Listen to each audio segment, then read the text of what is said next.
মায়ের শেষকৃত্যের জন্য ভিসাও দেয়নি। পাকিস্তানকে দোষে হাহাকার মাতৃহারা গায়ক আদনান সামির। কি ঘটেছিল তার সাথে বিস্তারিত থাকছে প্রতিবেদনে। বন্ধুরা, চ্যানেলে নতুন হলে চ্যানেলটি সাবস্ক্রাইব করে রাখতে পারেন ও ভিডিওটি প্রচুর পরিমাণে শেয়ার করতে পারেন। বহু বছর চুপ করেছিলাম, একদিন সব কুকীর্তি ফাঁস করে দেব। বছরখানেক আগেই পাকিস্তানকে হুঁশিয়ারি দিয়েছিলেন গায়ক আদনান সামি। বলেছিলেন সঠিক সময়ের অপেক্ষায় রয়েছি। এবার যেন সেই অপেক্ষারই অবসান ঘটল। গোটা বিশ্বের সামনে নিজের মাতৃভূমিকে ভিক্ষুক বলে কটাক্ষ করে ক্ষোভ উগরে দিলেন এই শিল্পী। গায়ক আদনান সামির অভিযোগ, নিজের মায়ের শেষকৃত্য থেকে তাকে বঞ্চিত করেছে পাকিস্তান। সম্প্রতি আপকি আদালত শোয়ে অতিথি হিসাবে উপস্থিত ছিলেন গায়ক। সেখানেই প্রশ্নোত্তর পর্বে পাকিস্তান সেনাকে প্রায় অঙ্গ করে ছাড়লেন তিনি। ২০২৪ সালের অক্টোবর মাসে মৃত্যু হয় আদনানের মায়ের। তড়িঘড়ি সেদেশের ভিসা পাওয়ার জন্য আবেদন জানিয়েছিলেন এই গায়ক। কিন্তু সেদেশে ছাড়পত্র না মেলায় মা বেগম নওরিন সামি খানের শেষকৃত্যটা অবধি নিজে হাতে করতে পারেননি তিনি।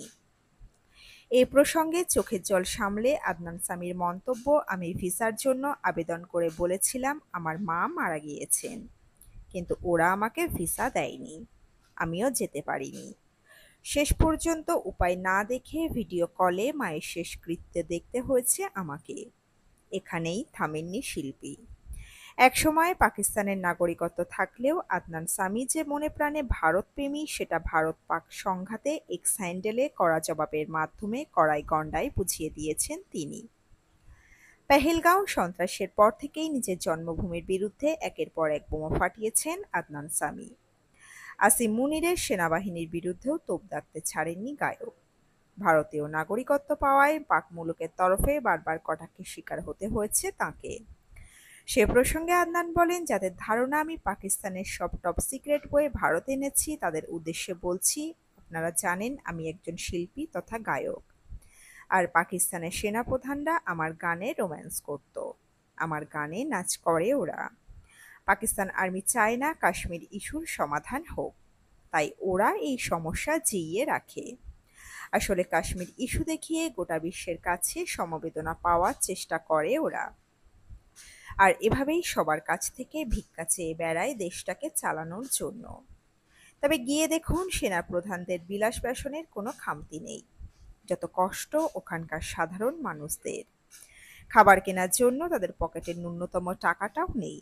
গোটা দেশটা চলছে আমজনতার কষ্টের টাকায়। অন্য দেশের সিস্টেমের অংশ আর্মি, কিন্তু পাকিস্তানের মতো ওয়াহিদ মুলুক আর একটা নেই। সেখানে একটা দেশ চালায় আর্মি। ওদের সেনা জওয়ান তো ভুট্টাও বেচে। আর কোনো নেতা একটু সাধারণ মানুষের ভালোবাসা পেলেই হলো, তাদের ছেঁটে ফেলা হয়। বেনজির ভুট্টোকে মেরে ফেলল বর্তমানে ইমরান খান, যিনি ক্রীড়া জগতের খ্যাতনামা তারকা, তাকে জেলে পাঠিয়ে দিল। কোনো জনদরদি নেতা সহ্য করতে পারে না পাকিস্তান আর্মি। ওরা যুদ্ধ চায় সবসময়। ২০১৬ সালে নিজের দেশ, ভিটে মাটি, বন্ধু স্বজন ছেড়ে ভারতে চলে আসা মোটেই সহজ ছিল না আদনান সামির জন্য। নেপথ্যে রয়েছে এক ভয়ঙ্কর কারণ। নিজ মুখেই সে কথা শেয়ার করেছিলেন বছরখানেক আগে। আদনান সামি জানান, অনেকেই আমাকে জিজ্ঞেস করেন যে পাকিস্তানের প্রতি আমার এত বিদ্বেষ কেন। তবে আসল সত্যিটা হচ্ছে পাকিস্তানের মানুষদের উপর আমার কোনো রাগ নেই। ওরা আমার সঙ্গে ভালো ব্যবহারই করেছেন। যতক্ষণ আমাকে কেউ ভালোবাসেন আমিও পাল্টা তাঁকে ভালোবাসি। যদিও আমার মূল সমস্যা হচ্ছে ওই দেশের সরকারকে নিয়ে। যারা আমাকে খুব কাছ থেকে চেনেন তারাই জানেন বহু বছর ধরে সেখানকার প্রশাসনের থেকে আমাকে কি সহ্য করতে হয়েছে।